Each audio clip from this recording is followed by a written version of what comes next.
المذنبين رحمة للعالمين محمد اللهم صل على محمد وآل محمد وعجل فرجهم ثم الصلاة والسلام والتحية والإكرام على أهل بيته الطيبين الطاهرين المعصومين المظلومين ولعنة الله على أعدائهم أجمعين من الأولين والآخرين إلى قيام يوم الدين صلوات على محمد وآل محمد اللهم صل على محمد وآل محمد وعجل فرجهم Mu'mineen, Mu'minat, brothers and sisters in Islam and Iman, Salamun Alaikum wa Rahmatullahi wa Barakatuh. We started last night a discussion about practical tips on how to begin self-purification. How do we start, or what are some things we can do to help purify our souls and engage in tazkiyatun nafs? So we were relying on a tradition attributed to Imam Ali alayhi salam, mentioned in Nahjul Balagha, and according to some publications, this is saying number 289, or within it. It's just a part of it. So within that, Imam was describing someone else that he knew. He didn't take his name, but was just describing this individual and the qualities that he had, which inshallah can become an advice for us on how we can begin to start purifying our nafs. So let's review. So he said, "Kana li fima wada akhun fillah." So a long time ago, I had this brother in faith, right? Wa kana yu'dhimuhu fi 'aini wa sighru dunya fi 'aini. So he was respected and amazing to me in my eyes, because for him the dunya was insignificant in his eyes. Wa kana kharijan min sultani batni. And he wasn't the type that allowed his stomach to control and dominate over him. Right? He was in control of his eating, his appetite. وَلَا يَشْتَهِي مَا لَا يَجِدْ.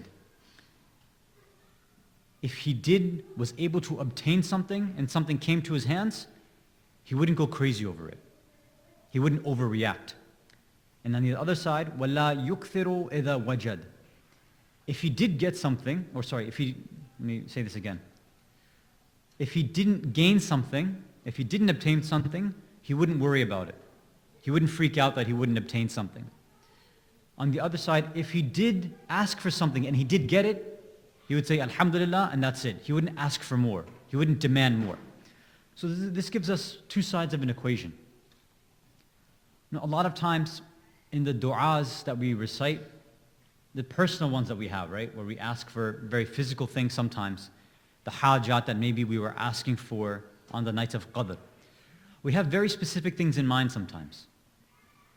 Now, of course, we gave the advice then in the kind of etiquette and adab of dua that for some mu'mineen, they don't ask for specific items, right? They just say, look, Allah, whatever's khair for me, give me that. If it's not khair for me, if it's shar for me, if it's not good for me, then keep it away from me. And this can keep us away from getting involved in too many specifics. But again, it's not haram. There's nothing wrong with asking for specifics as well, if you do feel like it's good for you. So maybe an individual is asking for a new job, right? Maybe they need a new job because the current job that they have is not providing enough income for their current family. So they're asking Allah to help them provide an opportunity for a better job. So according to this, if we don't get what we want, if we don't get what we ask for, the question is, what is our response to that? Sometimes because of our lack of faith, our lack of trust, our lack of tawakkul and iman, whenever we don't get something, we try to ask these questions internally. Allah, I'm asking for something that's going to help me become a better Muslim. I'm asking for something that's a part of my duty towards my family. I'm asking for, let's say, doing something like going for ziyarah or going for hajj. Why wouldn't you grant me those things? I'm not asking for a big house and a big car. I'm not asking for materialistic things. Why is it when I'm asking for good, religious, faith-based things, how come you're not giving me those? Sometimes even for individuals who are not asking for the dunya, these doubts creep in their mind. Why don't I get these?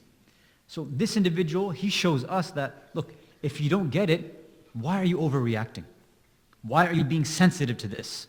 If you truly understood that Allah can only give what's khair for you, and we discussed this in our series from Muslim to Mu'min, right, 3 years ago, that the only thing which manifests from Allah is khair. That's it. The only thing which Allah can give to somebody is if it's something that they require in their path towards perfection. If they're a mu'min and a Muslim, right? If they're trying to get towards their perfection, if they're trying to become better individuals, then Allah puts everything in their path that they need to become better, to reach their kamal. So if it's not in your path, but you also understand that, look, if it's not in my path, then that means this doesn't help me become kamal and perfect. This is not going to help me at all. So this ideology, keeping this in the back of our mind, if we actually have it, whenever we recite any sort of dua, but it's not actually quote-unquote accepted, or we don't see the results of it, then we won't actually freak out and worry about it. Now the other side. Let's say you do get something. Let's say you do ask for a job, for example, and you do get a new job. But let's say you were shooting for maybe a $10,000 a year salary increase, and this new job only gave you a $5,000 salary increase. Now what do you do there? Now many of us might say, alhamdulillah, thank you Allah, but I need an extra 5,000. Right? The standard of living here, it's more difficult, the economy is not doing good. Again, I'm just trying to take care of my family. I don't want to buy extra things. I'm just trying to be a good Muslim, a good mu'min, that's it. I'm trying to provide for my family. So I need more. I need more than this. So over here the person says, or Imam's describing him, وَلَا يُكْثِرْ إِذَا وَجَدْ. When something came into him, when he found something, when he obtained something, he didn't ask for more. One was keeping the same idea in mind, that look, if this is all that Allah is going to give me, and it's less than what I asked for, then that must mean that this is actually all that I need right now. If Allah determines that I do need more later on, then of course, He's going to give that to me, right? وَخَيْرُ الرَّازِقِينَ. Why wouldn't He give that to me if I actually need it? The other part of it is what? Maybe we actually do need more. Maybe. Hypothetically speaking, maybe we do need that extra $5,000. But maybe we are doing something that's blocking us from getting that extra $5,000. Maybe right now, because of my low level of understanding of Allah, my low tawakkul, my arrogance, my takabbur, my riya, any spiritual disease that I might have, maybe Allah knows that if right now I were to get that extra $5,000, or maybe if I were to go for ziyarah, if I were to go for hajj, maybe it wouldn't be beneficial for me right now. Maybe it would be a cause for me to become less spiritual. Maybe I'd lose my spirituality. And since Allah knows this, since it's a part of the person's journey, that they're trying to become better individuals, Allah knows that, look, the blessings that you will eventually, you can earn and get, right now I'll withhold it from you. Until you recognize that there's a deficiency within you. Once you recognize that deficiency and you work on it, then you can earn this higher ni'mah and barakah. Sallu ala Muhammad wa ala Muhammad.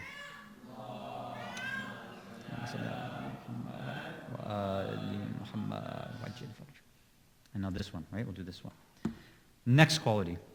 وَكَانَ أَكْثَرَ دَهْرِهِ صَامِتًا. Most of the time he was quiet. So sometimes we have two different types of personalities, right? For more, let's say, introverted types, this is very easy, right? Some of us, we just don't like talking, right? We're in a crowd, we're at a gathering, a function, we're not very social, there's nothing wrong with that. But we just don't go around and network, we don't socialize. So this quality becomes, it's very, very easy for some of us. And for some people, they have a very, very, very hard time shutting up. They just can't close their mouth. And all they do is talk. Even when there's nothing good to say, they just need to speak constantly, over and over again. Useless, nonsensical things sometimes. So for those of us who, let's say, may face that difficulty, where we want to engage people, we're very extroverted, we want to talk a lot, we want to socialize, we want to make these connections and network and all this, like, okay, is there any other extra piece of advice that maybe we can utilize so we can figure out how do we actually manage the types of things we say, how we say it, what and when and how? Well, let's continue the advice and we'll see. So, it says, فَإِنْ قَالْ بَدَّ الْقَائِلِينَ. When he did speak, so although this individual is quiet most of the time, but when he did decide to raise his voice and say something, he basically silenced and destroyed the other people who are speaking. Sometimes when we talk so much, when we say too many things, then it forces people not to really pay attention to the things that we're saying. Like, have you ever been in a conversation with somebody and they just go on and on and on? So obviously, naturally, you start losing focus, you start losing concentration, you start looking around like, okay, like how long is this going to go on for, right? But an individual who has control over their speech, who's wise in what they're saying, when they do choose the right time, the right place, and the right words, then everybody's listening. They're all ears. They say, okay, now he's talking, let's see what he or she has to say now. And everybody's paying attention at that point. And then, of course, the other individuals who are talking so much, then they kind of say, okay, maybe I shouldn't be talking so much anymore, right? Because they realize that my words, which are useless, just nonsense, ranting and babbling, it's like dirt compared to the pearls of wisdom that are coming out of the mouth of this individual, right? What's the other benefit that this individual had? He said, وَالنَّفَعَ غَيْلِ السَّائِلِينَ. Same thing. If somebody asked a question, he made sure to basically quench their thirst. That passion that sometimes people have in questions, right? Sometimes even when we ask, let's say, a speaker a question, sometimes the answers we get are not really satisfying. Sometimes we just give answers for the sake of giving them. And they don't really satisfy us, so we're like, okay, fine, whatever.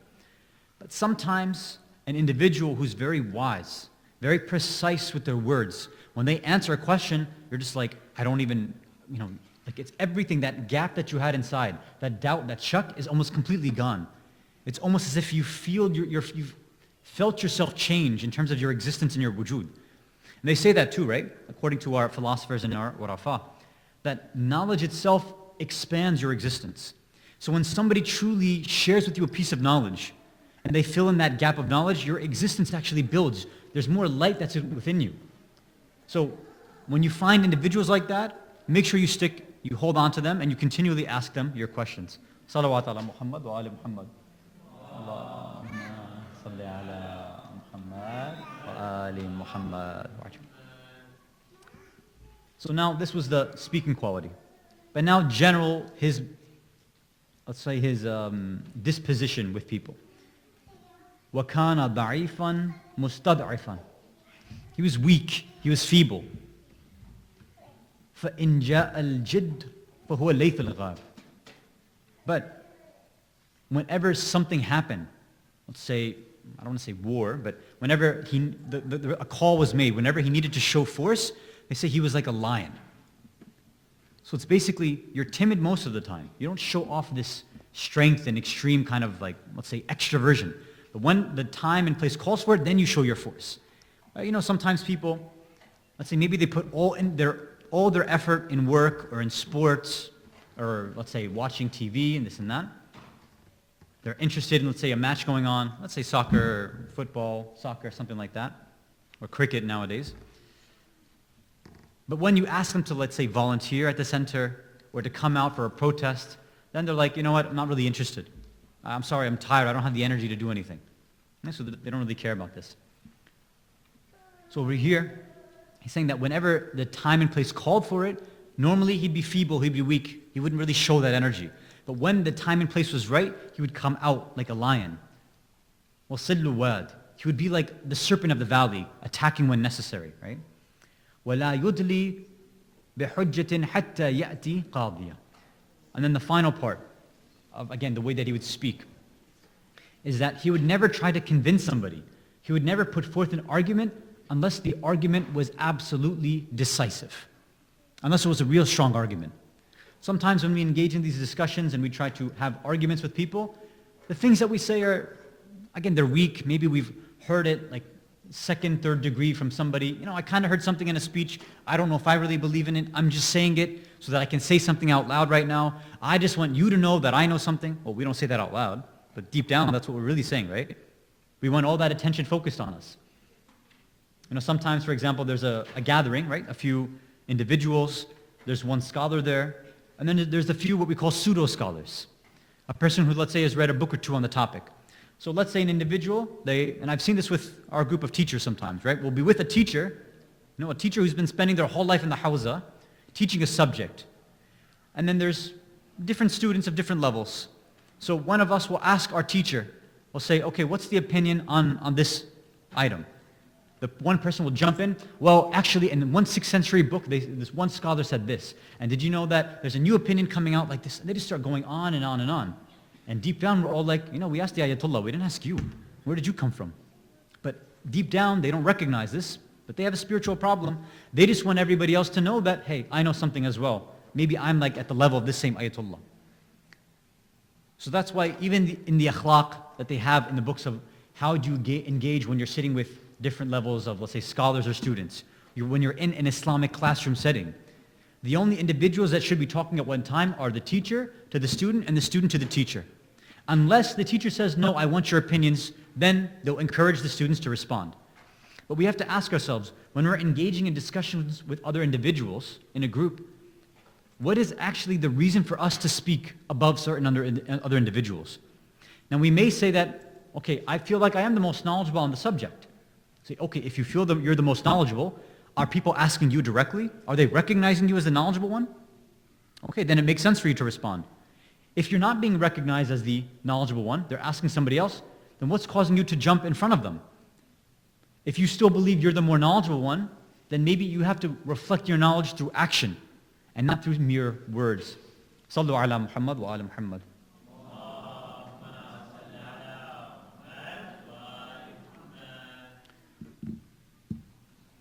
There's one last piece of advice or quality that the Imam mentions here about this person's characteristic and why he really thought he was an amazing individual. So the last, or later on he says, وَكَانَ إِذَا بَدَأَهُ أَمْرَانِ. Whenever this person was faced with two different choices, they were at a fork in the road, يَنْظُرُ أَيُّهُمَا أَقْرَبُ إِلَى الْهَوَىٰ فَيُخَالِفُ. The person would look deep inside in himself and see which one of these decisions is closer to what my nafs wants, what my carnal desires wants, and he would go against it, and that's how he would choose his decisions. We'll continue with this inshallah tomorrow. Salawat ala Muhammad wa ala Muhammad.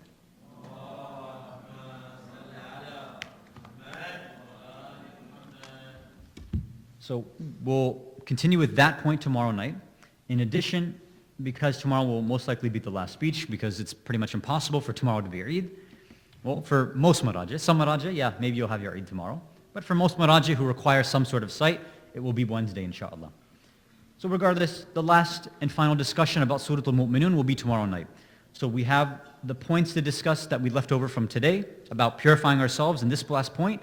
And one of the other points we have to mention, which all of you, if you've looked into Surah Al-Mu'minun, the next ayah talks about وَالَّذِينَ هُمْ لِفُرُوجِهِمْ يُحَافِظُونَ.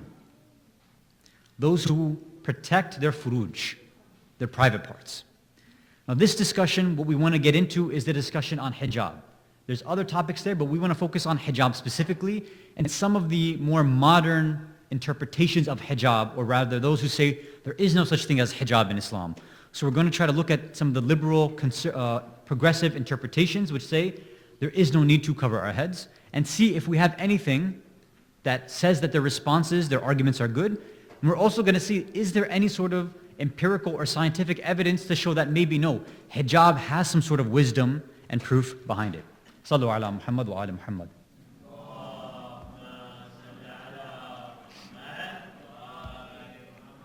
Okay, so let's continue with these questions. Okay. What? Oh, so that's not there. Okay, no problem. First one is, what is a woman's most important Islamic responsibility? Okay. Is it mother, wife, Muslim, daughter, or daughter-in-law? Like, what is the ranking order here? Is it up? Yeah, there we go. Okay, so that's the first question. So the first thing is this. If a person is a proper Muslimah and a mu'minah, then by default, you would be the best mother, the best wife, the best daughter-in-law, and the best sister. These are not separate duties that we have. This goes back to our discussion that we had 3 years ago about Muslim identity. If you know that every decision you make, every word that you say, every action that we engage in, anything that we do is all going to be sourced back to Allah, then everything we do will be the best action that we can do, whatever Allah has wanted from us. So if we're going to ask what is a woman's most important Islamic responsibility, as we said that for the two genders, the men have these masculine names of Allah that they manifest more perfectly, the Jalali names, the more intense names, whereas women have more perfectly and more easily can manifest these feminine jamali names of Allah. So how does this show itself? This shows itself, or can show itself, through motherhood, through sisterhood, through being a good wife, for example. And there are certain, let's say, other duties or jobs where these qualities can come out more than other ones. So for example, a teacher, if they're a proper teacher, especially if, let's say, in a homeschool environment, that quality of being a nurturing, loving individual, a nurturing, loving individual, comes out much more than it would, let's say, in an academic environment as being a professor, right? And that's why even now you see that the majority of teachers in public schools are females, not males. Nurses, for example. Nurses, it's still something which is dominated by women. And for the most part, doctors, it's still dominated by men. You see that a doctor, if they, let's say, are unkind to you or very robotic, right, very unemotional, then it's not a big deal. But if the nurse that we're seeing every day when we're in the hospital, if this person's cold towards you, then it has an effect on your treatment. Right? It has an effect on your recovery level. Right? And there's medical literature that supports this idea. So as far as ranking order, it's this. There's two things we have to do. Recognize that as a woman, there's these feminine jamali qualities that you have to manifest. At the same time, Allah has provided each one of us specific skill sets that no one else has. So maybe your research is better than others. So maybe you can go into research about schooling and nurturing, things like that. Maybe you're more interested in Islam than other individuals. So maybe you do more Islamic research and provide that. Maybe you read a lot of books. So you start a book club and a sister's book discussion. So you figure out, given your specific qualities that you have and what Allah has put into you, how can you as a woman manifest these in the most beautiful, jamali way? Adhan time? 1 more minute, okay. So let me quickly go to the next one. I'll at least start with it. So please clarify the man's responsibility to provide financially for the family. The nafaqah is wajib on the head of the household, which is a man. It's wajib on him to pay for that, right? Nowadays, some women are the primary breadwinner, even when men are able to work. So look, two things here. What is wajib is that the man works. That's wajib for him to do, so that he can provide for his family, right? For a woman, there's nothing haram about her working. She can if she wants to, but the man has no access to that. That's her own money. She does not have to give it to her, does not have to share it with her family if she doesn't want to. Now what we should understand here is, look, there's wajib and haram things within a marriage and a family, but then there's also akhlaq. Now if we're just working within the realm of doing wajib things and staying away from haram things, that's not a marriage anymore. That's a business contract. And we don't want our marriages to act like a business contract. So the akhlaq is what? That the husband and wife should be communicating with one another and figure out, let's build a family plan. Like if you want to go to work, if you want to do part-time, let's figure out a way that we can make it work. If the husband's earning enough, then she says, look, if you don't want to work, you don't have to. Don't feel that you have to go out there. But make sure you both understand what are your wajib duties, what are the haram things that you should be staying away from, and build up and understand the akhlaqi recommendations that the ulama have given, and communicate with one another and build your family plan like that. وصلى الله على سيدنا محمد وعلى أهل بيته الطيبين الطاهرين.